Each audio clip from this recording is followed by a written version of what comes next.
Hello everyone, welcome to law learning school. आज की video में हम बात करेंगे the protection of women from the domestic violence act 2005 के बारे में।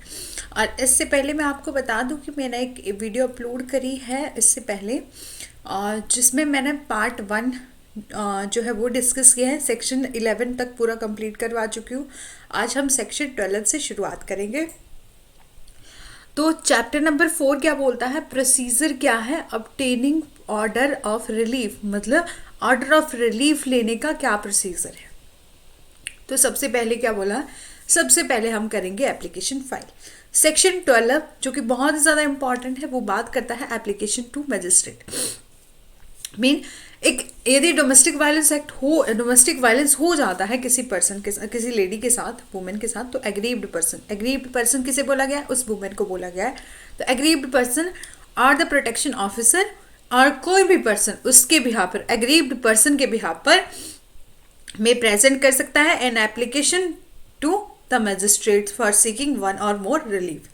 बोले किस लिए देगा एप्लीकेशन, तो वन और मोर रिलीफ लेने के लिए लेगा। ठीक है, ये फर्स्ट पॉइंट में हमें ये पता चला कि हम क्या करेंगे। एग्रीव्ड पर्सन जो होगा, मतलब जो लेडी होगी जिसके साथ डोमेस्टिक वायलेंस हुआ है, वो या तो प्रोटेक्शन ऑफिसर या उसके बिहाफ पर कोई भी पर्सन प्रेजेंट कर सकता है एक एप्लीकेशन मजिस्ट्रेट के सामने, और किस लिए, वन और मोर रिलीफ लेने के लिए। ठीक है, प्रोवाइजो में दिया है provided that before passing of order, मतलब एक मैजिस्ट्रेट जब ऑर्डर पास करेंगे उस एप्लीकेशन का, तो उससे पहले डोमेस्टिक इंसिडेंट रिपोर्ट जो है वो देनी पड़ेगी प्रोटेक्शन ऑफिसर को और द सर्विस प्रोवाइडर को। ठीक है, और सब क्लॉज 2 बोलता है जो भी रिलीफ जो सबसेक्शन 1 में हमें बताया है, मतलब ये वाला रिलीफ जो होगा वो में इंक्लूड करता है रिलीफ ऑफ इशुएंस पे order of payment of compensation. मतलब इस ऑर्डर में ये इंक्लूड होगा कि उसको जो है वो पेमेंट दी जाएगी, कंपनसेशन दिया जाएगा और डैमेजेस जो है वो भी दी जाएंगी। मतलब उसका right to such person institute a suit for the compensation और damage for the injuries cause by the act of the domestic violence committed by the respondent. Proviso में दिया है the degree of the amount of compensation जो है वो पास होगी किसी aggrieved person के फेवर में, मतलब रिस्पोंडेंट जो उसका हस्बैंड है उसके फेवर, उसके अगेंस्ट जो है वो डिग्री पास होगी, तो उसको पेमेंट करनी पड़ेगी according to the civil procedure code 1908 के। ठीक है, मतलब वो वाला प्रोसीजर उसे फॉलो करना पड़ेगा, उसको पेमेंट जो है वो देनी ही पड़ेगी। सब क्लास 3 क्या बोलता है, एवरी पर्सन और सबसेक्शन 1, बोले सबसेक्शन 1 में जो भी पर्सन दिया एवरी एप्लीकेशन अंडर सबसेक्शन 1, बोले अंडर सबसेक्शन 1 भी ये सेक्शन 12 सब क्लॉज 1 में जो एप्लीकेशन दी जाएगी शेल बी सच फॉर्म और contain such particular as may be prescribed और nearly as possible thereto. ठीक है, सब क्लॉज 4 बात करता है मजिस्ट्रेट में फिक्स कर सकते हैं फर्स्ट डेट ऑफ हियरिंग, मतलब जब पहली डेट आएगी, मतलब आप ने एप्लीकेशन फाइल कर दी, जब आपकी फर्स्ट हियरिंग होगी उसी टाइम से, which shall not ordinary be beyond the 3 days, वो नॉट बियॉन्ड द 3 days होनी चाहिए। मतलब ऐसा नहीं होना चाहिए कि आपने एप्लीकेशन आज दे दी और आपकी फर्स्ट हियरिंग कब हो रही है, 1 महीने के बाद हो रही है, बोले ऐसा नहीं होगा। विद इन 3 days बोला है जो फर्स्ट हियरिंग जो होगी वो होगी। ठीक है, और from the receipt of the application by the court. ठीक है, और सब क्लास 5 में बोला है magistrate shall endeavour to dispose of every application made under subsection 1 within the period of 60 days।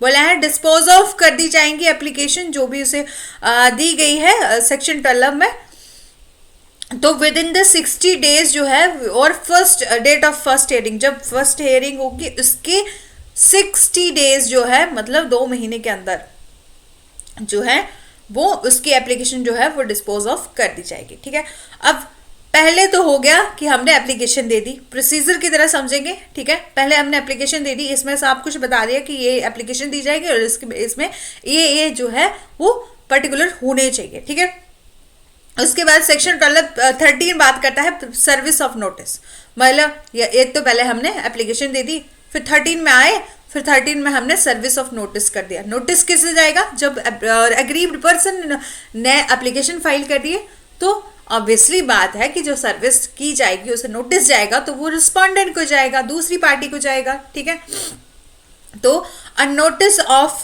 the date of hearing fixed under the section 12 shall be given by a magistrate to the protection officer and who shall get it served by such mean may be prescribed। बोला है notice of date of hearing जो है वो fixed की जाएगी under section 12 में जब first hearing होगी। उसी के बाद जो है वो जब फर्स्ट हेयरिंग होगी कोर्ट में, आप यदि किसी कोई प्रैक्टिस करता है और आप उससे जाके पूछना कि होता क्या है कि जब एप्लीकेशन फाइल होती है फिर सर्विस जाती है, दूसरे पार्टी को क्या होगा, नोटिस जाएगा। कब जाएगा? जब फर्स्ट हेयरिंग होगी, उस टाइम कोर्ट ऑर्डर करेंगे कि उस दूसरी पार्टी को नोटिस किया जाए। ठीक है, who shall get it served which such means that as may be prescribed and respondent and on any other person as directed by the magistrate within the maximum period of 2 days। 2 दिनों के अंदर जो है उसको notice जाएगा। such further reasonable time or allowed by the magistrate from the date of receipt। ठीक है, पहले तो बोल दिया कि जी एप्लीकेशन दे दो, फिर बोला नोटिस देना होना चाहिए। एप्लीकेशन दे दी, फर्स्ट हेयरिंग होगी, फर्स्ट हेयरिंग में कोर्ट ने बोला कि आप दूसरी पार्टी को नोटिस होगा।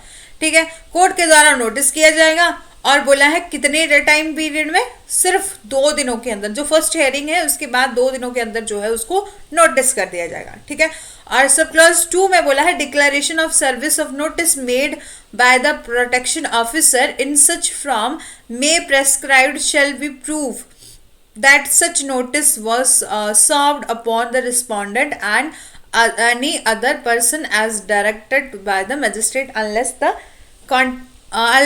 the contrary is proved। मतलब एक प्रोटेक्शन ऑफिसर को क्या करना पड़ेगा, उसका प्रूफ देना पड़ेगा कि जो नोटिस है वो सर्व्ड हो चुका है। ठीक है, और एनी अदर पर्सन को डायरेक्ट किया जाएगा मैजिस्ट्रेट के द्वारा। जैसे होता है ना कोर्ट के जो सर्विस मैन होते हैं जो सर्विस करवाते हैं, जैसे कि सम्मन लेके जाते हैं, बोला है वो क्या करेंगे, सम्मन लेके जाएंगे और उसकी जो है उसको नोटिस जो देंगे। ठीक है, इस पूरे एक्ट में क्या देखने को मिलेगा? एक तो प्रोटेक्शन ऑफिसर, दूसरा पुलिस ऑफिसर की ड्यूटी होगी और सर्विस प्रोवाइडर होगा और मैजिस्ट्रेट। इन 4 ही पर्सन के अराउंड जो है ये पूरा एक्ट जो है वो घूमेगा। और एक एग्रीव्ड पार्टी होगी, वो तो एक पार्टी है, बट इन चारों लोगों की जो रिस्पॉन्सिबिलिटी होगी वही इस पूरे एक्ट में जो है वो देखेगी। ठीक है, फिर 14 बात करता है, सेक्शन 14 वो बोलता है काउंसलिंग के बारे में। The magistrate may at any stage of proceeding under this act directed the respondent of aggrieved person either singly or jointly। बोला मैजिस्ट्रेट क्या कर सकते, किसी भी स्टेज ऑफ प्रोसीडिंग में, जब मतलब केस स्टार्ट हो गया तो किसी भी स्टेज ऑफ प्रोसीडिंग में क्या कर सकते हैं, डायरेक्ट कर सकते हैं रिस्पोंडेंट और एग्रीव्ड पर्सन को, दोनों पार्टीज को आइदर सिंगली और तो ज्वाइंटली क्या कर सकते हैं, काउंसलिंग कर सकते हैं with any member of service provider who is possessed such qualification and experience in the counseling as may be prescribed। ठीक है, जो भी क्वालिफाई होगा उनकी काउंसलिंग लेने के लिए उनके द्वारा जो है वो दोनों ही क्या करेंगे, या तो सिंगली या जॉइंटली क्या होगी, उन दोनों पर्सन की काउंसलिंग होगी। ठीक है, सब क्लॉज 2 में बोला है where the magistrate has issued any direction. बोला है यदि मैजिस्ट्रेट जो है इशू करते हैं कोई भी डायरेक्शन अंडर सब क्लॉज 1 में, he shall be fix the next date of hearing. तो उस जो फिक्स की जाएगी नेक्स्ट डेट ऑफ हेयरिंग, जो भी आगे आने वाली जो डेट ऑफ हेयरिंग होगी उसमें जो है फिक्स की जाएगी यदि कोई डायरेक्शन देते हैं of any case with in the period not exceeding of 2 month. ठीक है, एक तो पहले होगी एप्लीकेशन दे दी, फिर दूसरी पार्टी को नोटिस चला गया, फिर दोनों पार्टी क्या करी, आई कोर्ट में और उनकी काउंसलिंग होगी। ठीक है, और 15 में बात करेंगे assistance of the welfare expert. उनको क्या दी जाएगी, असिस्टेंस दी जाएगी वेलफेयर एक्सपर्ट की। In any proceeding under this act the magistrate may secure the service of such person. बोला है एनी प्रोसीडिंग, इस एक्ट में कोई भी जो है प्रोसीडिंग है, मैजिस्ट्रेट में सिक्योर करेगी सच service of such person preferably a woman whether related to the aggrieved person or not including the person engaged in promoting family welfare and as he think fit for the purpose of assisting him or discharging his function। ठीक है, उनको assistance दी जाएगी welfare expert की। और 16 में बात की है proceeding to be held in camera, यदि मजिस्ट्रेट कंसीडर करते हैं that the circumstances of case is so warrant, बोला है यदि सर्कमस्टांसेस जो है वो इस केस के सो वारंट के हैं एंड इधर पार्टी टू द प्रोसीडिंग्स बोला है सो डिजायर, यदि उस पार्टी की इच्छा है देन जो प्रोसीडिंग होगी वो अंडर दिस एक्ट बोले है इन कैमरा में भी हो सकती है। ठीक है, जो प्रोसीडिंग होगी ऐसे तो इन कैमरा में नहीं भी हो सकती, बट यदि पार्टीज चाहें प्रोसीडिंग जो कोई भी पार्टी यदि चाहे तो उनकी इच्छा से, या तो यदि वारंट का केस है तो। ठीक है, फिर बोला है सेक्शन हम 17 में जाएंगे, फिर प्रोसीडिंग होगी इन कैमरा में होगी। 17 में बात करेंगे right to reside in the shared household, mean उसका राइट क्या है रिजाइड करने का, जो भी उसका शेयर्ड हाउस होल्ड है। जिसमें सब क्लॉज 1 में बोला है notwithstanding anything contain in any other law for the time being in force every woman in the domestic relationship, बोला है any other law for the time being in force every woman in a domestic relationship, जो भी women है वो domestic relationship में है, such have been shall have the right to reside in the share household, उसके पास right है कि उसको उस घर में रहने का अधिकार है जो कि उसका है। शेयर्ड हाउस होल्ड, जो दोनों हस्बैंड वाइफ क्या कर रहे हैं शेयर्ड कर रहे हैं, एक साथ रह रहे थे, बोले उसका भी सेम राइट है उस घर में रहने का, वेदर और not she has any right title or beneficial interest in the same। ठीक है, सब क्लास 2 में बोला है aggrieved person shall not be evicted or excluded from the share household or any part of it by the respondent save in accordance with the procedure established by law, mean कोई भी procedure जो है वो adopt कर सकते हैं जो कि इस एक्ट में दिया गया है। ठीक है, बट ये है कि उसका जो राइट बनता है वहां पर रहने का। ठीक है, जो भी हाउस शेयर्ड हाउस होल्ड कर रहे थे वो दोनों हस्बैंड वाइफ जो है वो पहले साथ में रह रहे थे, उसके बाद वो उसके घर को छोड़ के चली भी गई तब भी उसका राइट बनता है वहां उससे रहने का, और वहां वो रह सकती है।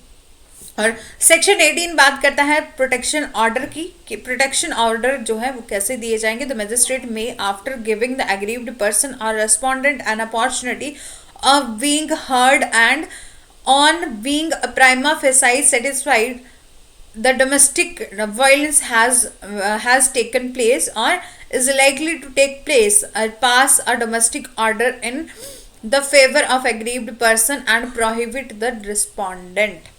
ठीक है, बोला क्या कर सकते हैं मैजिस्ट्रेट, क्या करेंगे after giving the aggrieved person and the respondent opportunity, दोनों पार्टीज को अपॉर्चुनिटी देंगे, उनको सुनेंगे प्राइमा फेसाई मतलब उनको सुनेंगे डोमेस्टिक वायलेंस क्यों किया ये वो, उन सब से क्वेश्चन पूछेंगे, फिर टेक प्लेस पास करेंगे ऑर्डर।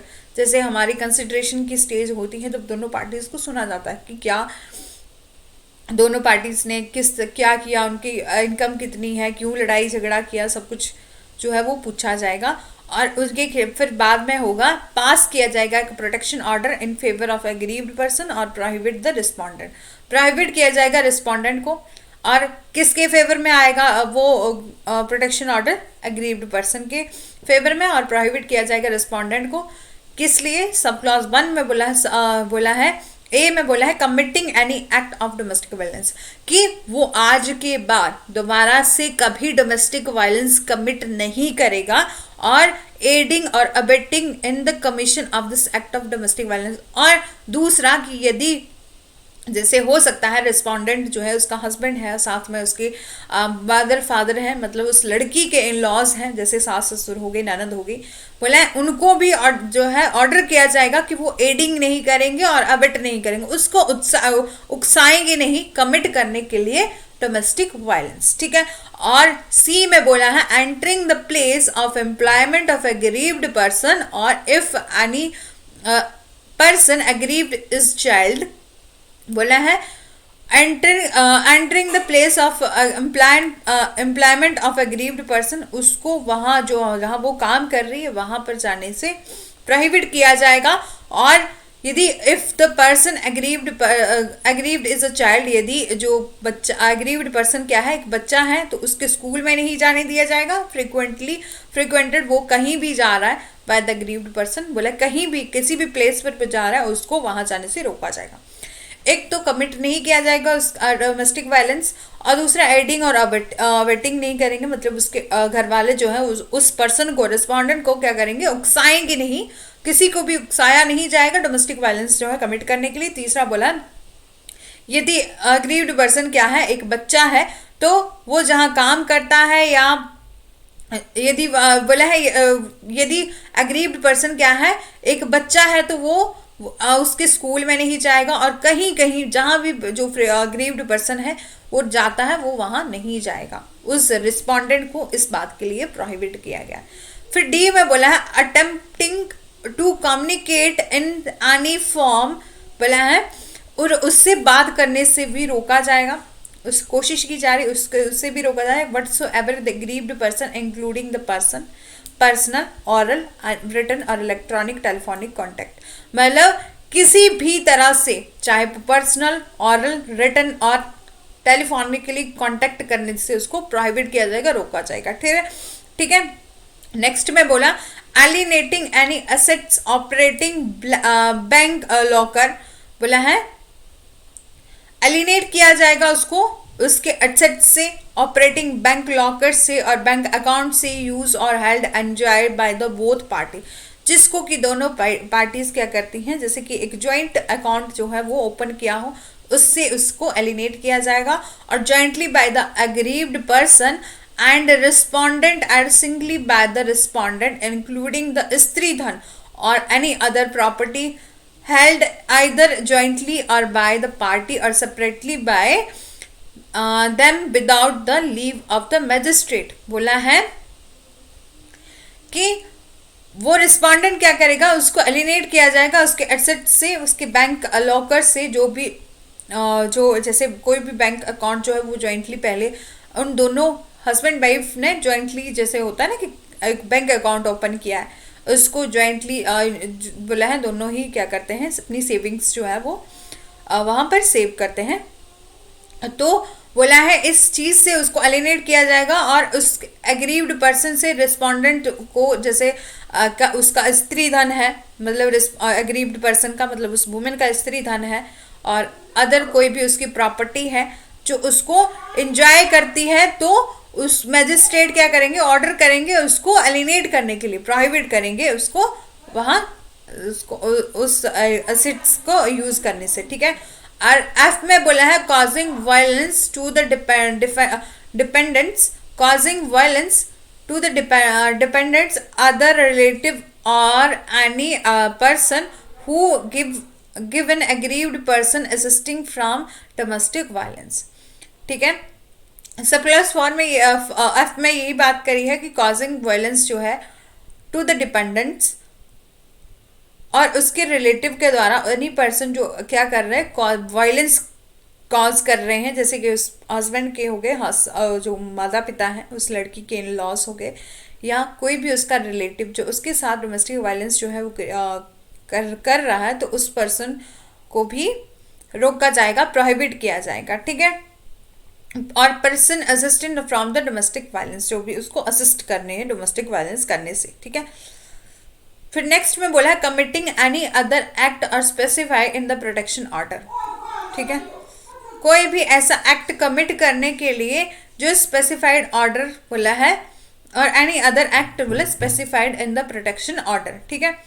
सेक्शन 19 बात करता है, पहले तो बोला कि एप्लीकेशन दे दी, फिर नोटिस चला गया, काउंसलिंग हो गई, असिस्टेंट वेलफेयर एक्सपर्ट दे दिया, फिर प्रोसीडिंग हो गई, फिर राइट है उसका रिजाइड करने का, प्रोटेक्शन ऑर्डर दे दिया कि ये काम यदि प्रोटेक्शन ऑफिसर कर रहा है, यदि ये जो जैसे कि डोमेस्टिक वायलेंस कर रहा है, कहीं भी जा रहा है, उसको तंग कर रहा है, तो उस चीज़ को रोका जाएगा, जो भी एग्रीव्ड पर्सन को वो तंग कर रहा है, रिस्पोंडेंट मतलब उसका हस्बैंड। ठीक है।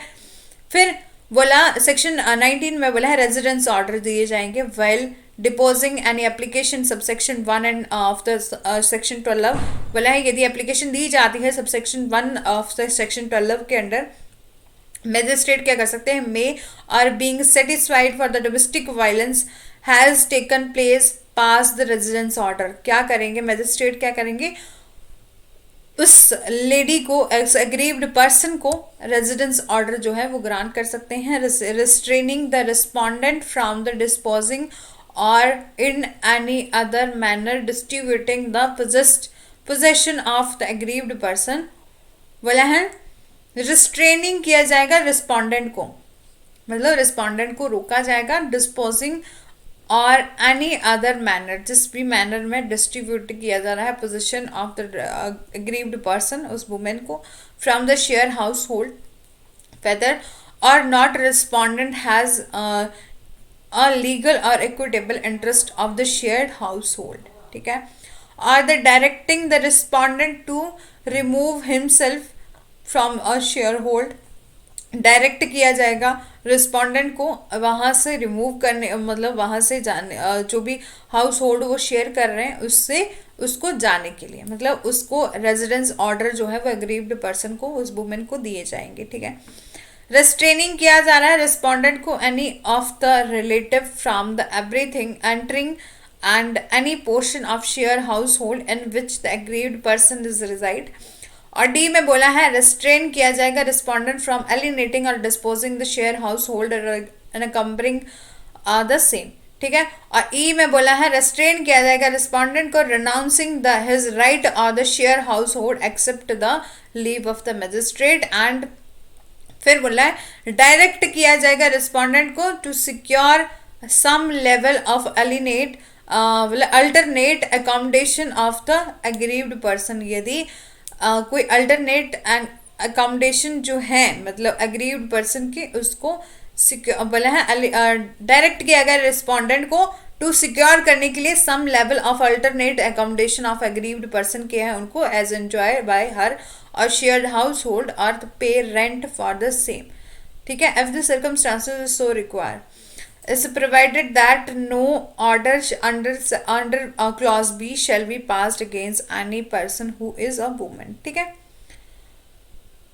बोला है, अब बोला है नेक्स्ट क्लॉज में बोला है सेक्शन 19 सब क्लॉज 2 में द मैजिस्ट्रेट में इम्पोज करेंगे एडिशनल कंडीशन और passed any other direction which he may be deemed reasonably necessary to protect the provide for the safety of aggrieved person or any child of such aggrieved person।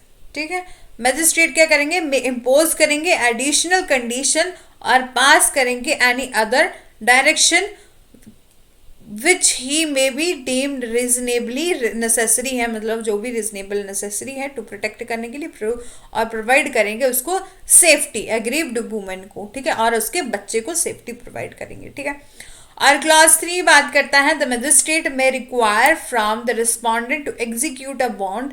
मतलब magistrate क्या करेंगे, यदि ज़रूरत है, requirement होती है the respondent के से बोला फ्रॉम द रिस्पोंडेंट से क्या करेंगे, एग्जीक्यूट अ बॉन्ड भरवाएंगे विद और without surety for preventing of commission of domestic violence की। इस बात के लिए उसको प्रोहिबिट किया जाएगा, बॉन्ड जो है वो लिए जाएंगे कि वो दोबारा से क्या करेगा, डोमेस्टिक वायलेंस है वो नहीं करेगा इससे रिलेटेड। ठीक है, और सब क्लॉज 4 क्या बोलता है, any order under subsection 3 shall be deemed to be order under chapter 8 of the code of civil criminal procedure. यदि वो इन ऑर्डर्स का फिर भी क्या करेगा, नहीं मानता है तो उसको civil code of civil criminal procedure के अकॉर्डिंग क्या करेगा, उस पर जो प्रोसीडिंग जो है वो चलाई जाएंगी। जब पेमेंट की बात आएगी तो कोड ऑफ सिविल प्रोसीजर की बात आएगी, और यदि वो इन ऑर्डर को नहीं मानता है, कोर्ट के ऑर्डर को, कि दोबारा से वो डोमेस्टिक वायलेंस करता है, तो वो एक क्या होगा, क्रिमिनल केस हो जाएगा। वैसे भी एक मेंटेनेंस जो उसको दी जाती है, उसके द्वारा पेमेंट ली जाती है, तो वो एक सिविल केस के अंडर आता है जो उसका पेमेंट होगा, और क्रिमिनल केस के अंदर आता है यदि वो दोबारा से उसके साथ मारपीट कर रहा है तो। ठीक है, और फिर बोला है सब क्लॉज 5 में बोला है while passing an order subsection 1 and subsection 2 and subsection 3 the court may also pass कर सकते हैं order directed to the officer in charge of the nearest police station given the police given protection to the aggrieved person. बोला है court क्या कर सकते हैं, order कर सकते हैं नियरेस्ट पुलिस स्टेशन को कि वो क्या करें, उस एग्रीव्ड वुमेन को क्या करें, प्रोटेक्शन दिलवाएं और असिस्ट करें हर, और person making an application on this behalf, और जिस भी पर्सन ने उसके बिहाफ पर एप्लीकेशन दी है, implementation the of the order. ठीक है। और सब क्लॉज 6 में बोला while making an order to under subsection 1 the magistrate may impose करेंगे the respondent obligation relating to the discharge of rent और अदर पेमेंट। यदि बोला है द मजिस्ट्रेट क्या करेंगे, इम्पोज करेंगे एक ऑर्डर जो है वो मजिस्ट्रेट जो है इम्पोज करेंगे रिस्पोंडेंट पर कि वो क्या करें, जो भी उसकी ऑब्लिगेशन बनती है रिलेटेड टू द ईयर, कि उस एग्रीव्ड वुमेन वो कहाँ रह रही है, यदि उसका रेंट का मतलब उसे रेंट देना है, घर का किराए के मकान में रह रही है तो उसको रेंट देना है, अदर पेमेंट जो होगी हैविंग रिगार्ड फाइनेंशियल नीड जो होंगे और उसके रिसोर्सेज जो होंगे वो उसके लिए जो है मजिस्ट्रेट ऑर्डर करेंगे रिस्पोंडेंट को कि आपको फुलफिल करना है, ये सारी ही रिस्पॉन्सिबिलिटी आपको पेमेंट करनी है। ठीक है। तो मजिस्ट्रेट में डायरेक्ट करेंगे तो officer in charge of the police station को, पुलिस स्टेशन के ऑफिसर इंचार्ज को डायरेक्ट किया जाएगा मजिस्ट्रेट के द्वारा, जो भी उसकी जुरिस्डिक्शन में उस मजिस्ट्रेट की और उस ग्रीव्ड वुमेन की जुरिस्डिक्शन में आता है कि असिस्ट करेंगे implementation of the protection officer. ठीक है। प्रोटेक्शन ऑर्डर और द सब क्लॉज 8 में बोला मजिस्ट्रेट में डायरेक्ट कर सकते हैं respondent to return the possession of the aggrieved person her stridhan और एनी अदर प्रॉपर्टी और वैल्यूएबल सिक्योरिटी और to which she is entitled to. मतलब मजिस्ट्रेट क्या कर सकते हैं, में डायरेक्ट कर सकते हैं respondent in return of the possession of aggrieved person ही हर स्त्री धन एंड अदर कोई भी वैल्यूएबल प्रॉपर्टी है उसके लिए वो एंटाइटल है। ठीक है। और नेक्स्ट है स्त्री मॉनेटरी रिलीफ कंपनसेशन।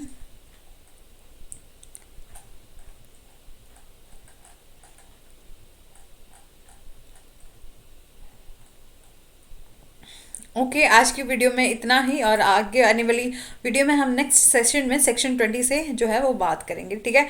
और यदि आपने मेरी जो फर्स्ट पार्ट है वो नहीं देखा है तो मेरे चैनल की प्लेलिस्ट में जाके आप वो देख सकते हैं। मैंने ये लॉ लर्निंग स्कूल जैसे ये मेरा चैनल है, उसमें मैंने प्लेलिस्ट में ही पूरे के पूरे जैसे सब्जेक्ट वाइज जैसे जो कॉन्ट्रैक्ट एक्ट है, आईपीसी है, कॉन्स्टिट्यूशन है, और जो भी प्लेलिस्ट बनाई है उसमें लेक्चर जो है वो और सब्जेक्ट वाइज अपलोड किए हैं। यदि आप इन वीडियो को देखना चाहते हैं तो मेरे चैनल की प्लेलिस्ट में जाके इन वीडियो को देख सकते हैं।